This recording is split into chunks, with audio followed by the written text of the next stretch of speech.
కూర్చోవాలన్నా మీరు భాస్కర్ గారు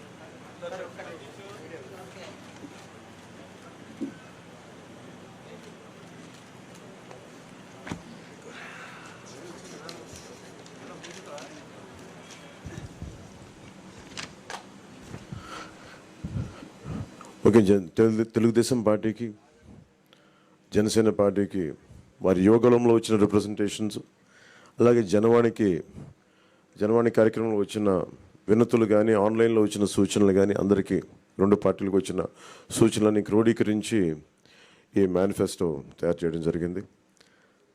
ముఖ్యంగా రాష్ట్ర ప్రజల నేటి అవసరాలను తీరుస్తూ రేపటి ఆకాంక్షలకు సాకారం చేసే ఈ మేనిఫెస్టోని కూటమి ప్రభుత్వం పటిష్టంగా దీన్ని అమలు చేస్తుంది. దీంట్లో ముఖ్యమైన అంశాలు ఏమేమి తీసుకున్నామంటే, ఆంధ్రప్రదేశ్ ప్రజల భవిష్యత్తు ఆల్మోస్ట్ కత్తి మొనపైన వేలాడుతూ ఉంది. ప్రపంచంలోనే అత్యంత శక్తివంతమైన తెలుగు జాతి నేడు ఆంధ్రప్రదేశ్ పరిస్థితిని చూసి తలదించుకుంటుంది. లూటీ కోసమే 13 లక్షల కోట్ల అప్పు చేసి రాష్ట్ర ఆర్థిక వ్యవస్థను దివాళా తీయించారు. గత 5 ఏళ్లుగా అన్ని రంగాల్లో రాష్ట్రం తిరోగామి దిశలో పయనిస్తున్నది. సమాజంలో ఎటు చూసినా అభద్రత, అశాంతి, హత్యలు, ఆత్మహత్యలు కనిపిస్తున్నాయి. ధరలు, పన్నులు, ఛార్జీలు, అప్పుల బాధుడితో ఒక్కో కుటుంబం పైన దాదాపు 8 లక్షల భారం మోపారు. 10 రూపాయలు ఇచ్చి 100 రూపాయలు కొట్టేస్తూ పొద్దున్నే పథకం కింద డబ్బులు ఇచ్చి సాయంత్రం సారా కింద పట్టుకెళ్ళిపోయే ఈ ప్రభుత్వం చేస్తూ ఉన్నారు. పట్టభద్రుల నిరుద్యోగంలో 24% దేశంలోనే ఏపీ మొదటి స్థానంలో ఉంది. రైతుల ఆత్మహత్యల్లో 3వ స్థానంలో, 18 ఏళ్లలోపు బాలికలపై జరుగుతున్న అత్యాచారాల్లో 2వ స్థానంలో ఉంది. పోలవరం నదుల అనుసంధానాన్ని గోదాట్లో ముంచేశారు. సంపద సృష్టి, ఉపాధి కల్పనా కేంద్రమైన ప్రజా రాజధాని అమరావతిని విధ్వంసం చేశారు. SC, ST, BC, minority sub plan నిధుల్ని 1,00,000 కోట్లు దారి మళ్లించారు. ఇక అన్నా క్యాంటీన్లు కానీ, నిరుద్యోగ భృతి కానీ, పండగ కానుకలు లాంటి 100కి పైగా తెలుగుదేశం ప్రభుత్వ సంక్షేమ కార్యక్రమాలు రద్దు చేశారు. ముఖ్యంగా గత కొద్ది రోజులుగా నేను మాట్లాడుతాను ల్యాండ్ టైటిలింగ్ యాక్ట్ పేరు మీద.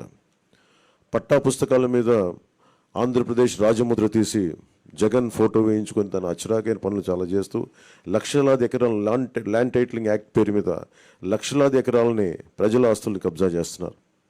ల్యాండ్, శాండ్, వైన్, మైన్, గంజాయి, డ్రగ్స్, ఎర్రచందనం, రేషన్ బియ్యం మాఫియాలతో దాదాపు 8 లక్షల కోట్ల ప్రజాధనాన్ని కొల్లగొట్టారు.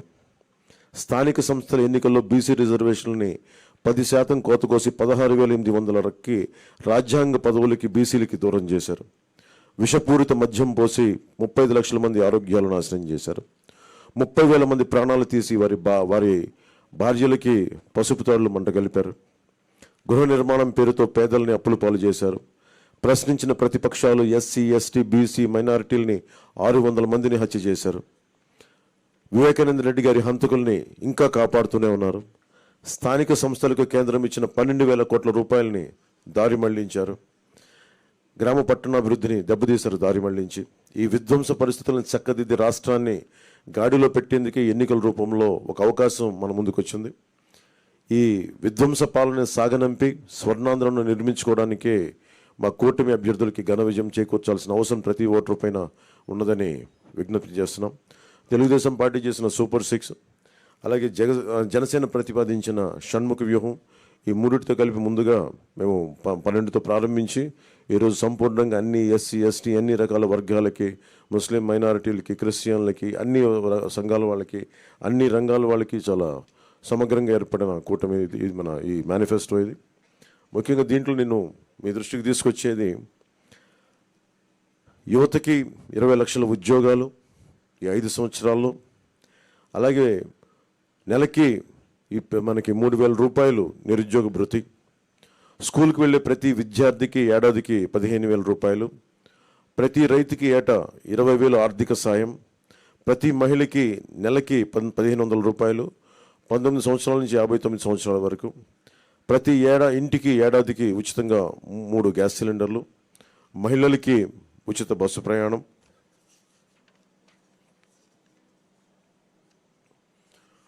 మత్స్యకారులకు సంబంధించి సముద్ర వేట విరామ సమయంలో మత్స్యకారులకు 20,000 రూపాయల ఆర్థిక సాయం. జీవో2 2017ని రద్దు చేస్తాం. బోట్ల మరమ్మతులకు కానీ ఆధునిక కమ్యూనికేషన్లకు కానీ ఆర్థిక సాయం అందిస్తాం.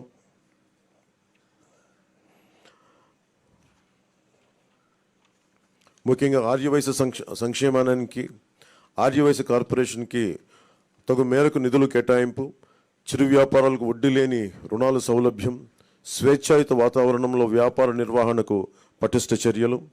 ముఖ్యంగా కన్యకా పరమేశ్వరి అమ్మవారి ఆత్మార్పణ దినోత్సవాన్ని అధికార కార్యక్రమంగా చేపడతాం.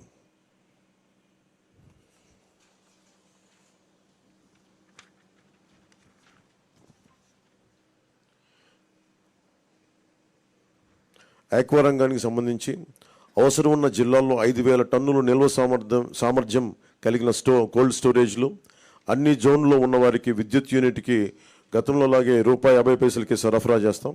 ట్రాన్స్ఫార్మర్ల ధర తగ్గిస్తాం. ఏవియేటర్లపై సబ్సిడీ అందిస్తాం. ఏ ఇసుక కోసం అయితే దోపిడీ చేసిందో జేపీ వెంచర్స్, దానికి ప్రజల నుంచి దాదాపు 39 మంది పైగా భవన నిర్మాణ కార్మికులు చనిపోయారు.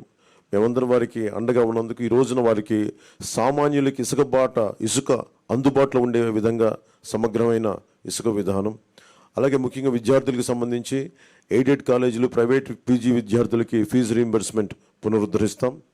కాలేజీలకి రుసుము చెల్లించి సర్టిఫికేట్లు విద్యార్థులకు చిక్కులు లేకుండా చేస్తాం.